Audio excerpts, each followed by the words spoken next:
സുവിശേഷം വായിച്ചേട്ടെ, 25:34 വായിച്ചേ. എന്റെ പിതാവിനാൽ. അപ്പൊ ഈ വേട് ആര് വിളിക്കണം? കൊച്ചുമോളെ നോക്കിയിട്ട് ആര് വിളിക്കണം? ബിസാബിനെ നോക്കിയിട്ട് ആര് വിളിക്കണം? ബൈജു ബ്രദറിനെ വിളിച്ച് നോക്കിയിട്ട് ആര് പറയണം? യേശു പറയണം, എന്റെ പിതാവിനാൽ അനുഗ്രഹിക്കപ്പെട്ടവനാ. എന്റെ പിതാവിനാൽ ശപിക്കപ്പെട്ടവരെന്ന് വേടുണ്ട്. ഉണ്ട്. എന്റെ പിതാവിനാൽ ശപിക്കപ്പെട്ടവരെന്ന് വിളിക്കുന്നുണ്ട്. വായിച്ച വാക്യം. സ്തോത്രം, സ്തോത്രം, സ്തോത്രം.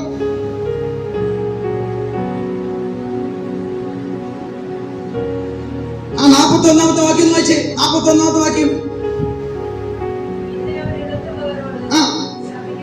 എന്തോ വായിച്ചേ? വായിച്ചു ക്ലിയറാണോ? ഒന്നാമത്തവരെ വിളിച്ച എന്തുവാ മക്കളെ? അനുഗ്രഹിക്കപ്പെട്ടവരെന്ന്. പക്ഷെ രണ്ടാമത്തവരെ വിളിച്ച എന്തുവാ? ഒരേ നാമം കൊണ്ട് രണ്ട് വേട് വന്നു. നിന്നെ നോക്കി ദൈവം എന്താ വിളിക്കുന്നത്? ശപിക്കപ്പെട്ടവളെന്നാണോ അതോ അനുഗ്രഹിക്കപ്പെട്ടവളെന്നാണോ?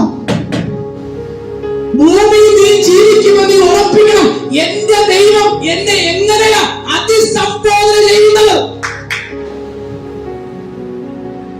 നാട്ടുകാർ പറഞ്ഞ വീട്, പാസ്റ്റർ പറഞ്ഞ വീട്, ജാതികൾ പറഞ്ഞ വീട്, പ്രാർത്ഥിക്കാൻ ഇറങ്ങിയ, ആരാധിക്കാൻ ഇറങ്ങിയ, ക്രിസ്തു വിശ്വാസത്തിൽ ഇറങ്ങിയ നിന്നെ നോക്കി സ്വർഗ്ഗം പറയുന്നു, ഇവൾ എന്നാൽ അനുഗ്രഹിക്കപ്പെട്ടവളെന്നാണോ അതോ ഇവൾ ശപിക്കപ്പെട്ടവളെന്നാണോ?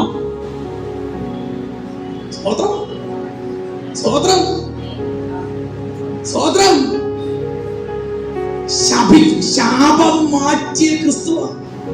കർത്താവ് പറയുന്നുണ്ട്, ഞാൻ അതെന്തുകൊണ്ട് ശപിക്കപ്പെട്ടവരെന്ന് വിളിക്കാൻ കാരണം എന്തുവാ? ഇവർ യേശു ആകുന്ന വാതിലൂടെ അകത്ത് കടന്നില്ല. ഒന്നുകൂടി പറഞ്ഞ, അവർ ലോകത്തെ വിട്ടില്ല, അവർ പാപത്തെ വിട്ടില്ല, അവർ അകൃത്യത്തിൽ ജീവിച്ചു. അവർക്ക് യേശുവിനെ വേണ്ട. പക്ഷേ യേശുവിനെ വേണ്ടി നിന്നവർ, മരിച്ചവർ, ആബാലവൃദ്ധരെന്ത് ചെയ്തു? ദൈവരാജ്യത്തിൽ പ്രവേശിച്ചു. ശാപം. അവിടെ വാക്യം വേണ്ട വായിച്ച വാക്യം 24-ാമത്തെ വാക്യം. രാജാവ് അല്ല 34-ാമത്തെ വാക്യം. രാജാവ്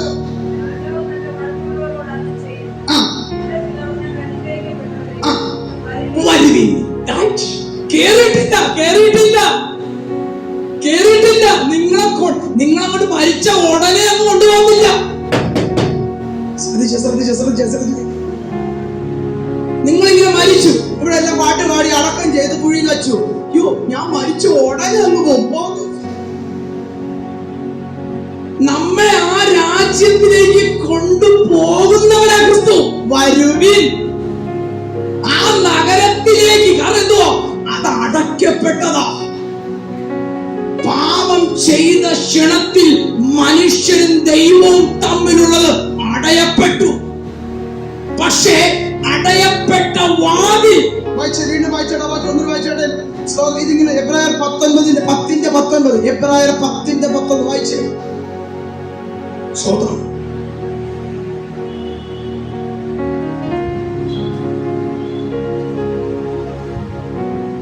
എബ്രായർ 10:19.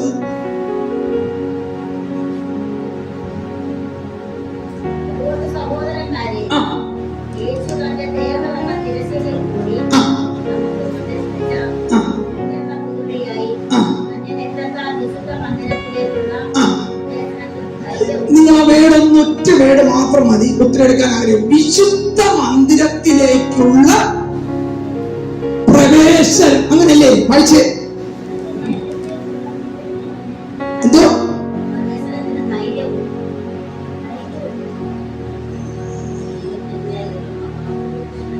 വിശുദ്ധ മന്ദിരത്തിലേക്കുള്ള പ്രവേശനം. ആര്?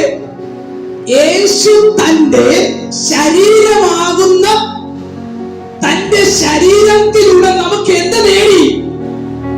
പാപത്തിലൂടെ അടച്ച വഴിയെ, ദൈവരാജ്യത്തിലേക്കുള്ള വഴിയെ യേശു നമുക്ക് വേണ്ടി എന്ത് ചെയ്തു? തുറന്നു.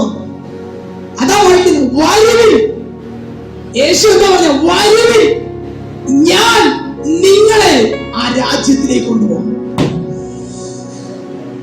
നിങ്ങൾ മനസ്സിലാവുന്നുണ്ടോ?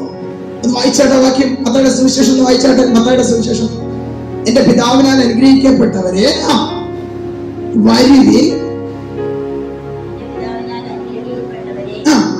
വരുവിൻ. ലോക സ്ഥാപനം, അവൻ ലോകം സ്ഥാപിക്കുന്നതിന് മുമ്പേ, ലോകം എന്നാണോ സ്ഥാപിച്ചത് മുതൽ, അന്നു മുതൽ ലോകം ഉണ്ടാകുന്നതിന് മുമ്പേ എന്തുണ്ട്? ദൈവരാജ്യമുണ്ട്. ലോകസ്ഥാപനം മുതൽ നിങ്ങൾക്കായി, ആർക്കായി? നിങ്ങൾക്കായി. അപ്പൊ എല്ലാരും അതിനകത്ത് കയറത്തില്ല. നിങ്ങൾക്കായി. സ്വോത്രം പറഞ്ഞേ, സ്വോത്രം പറഞ്ഞേ.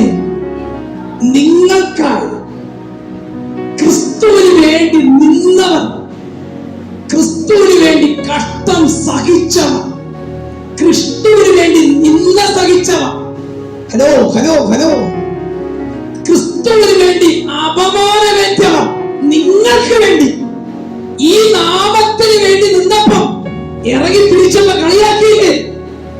ഈ നാമത്തെ എടുത്തപ്പോ നിന്നെ പരിഹസിച്ചില്ലേ? അതുകൊണ്ട് ആ പരിഹാസമേറ്റ നിങ്ങൾക്ക് വേണ്ടി ലോകം നിന്നെ വെറുത്തില്ലേ? ലോകക്കാർ നിന്നെ കളിയാക്കിയില്ലേ? ലോകക്കാർ നിന്നെ പരിഹസിച്ചില്ലേ?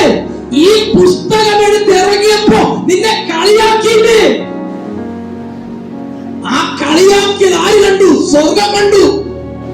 കളിയാക്കിയവർ അറിഞ്ഞില്ല ഇവർക്ക് വേണ്ടി ദൈവം ഒരു രാജ്യം ഒരുക്കി വച്ചിരിക്കുന്നു എന്ന്.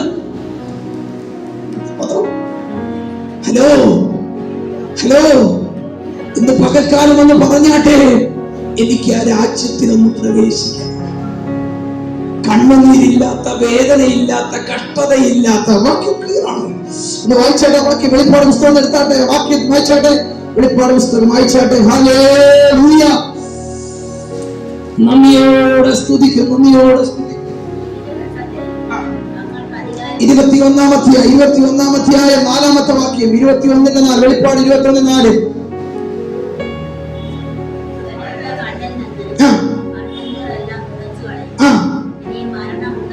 എന്തുണ്ട്?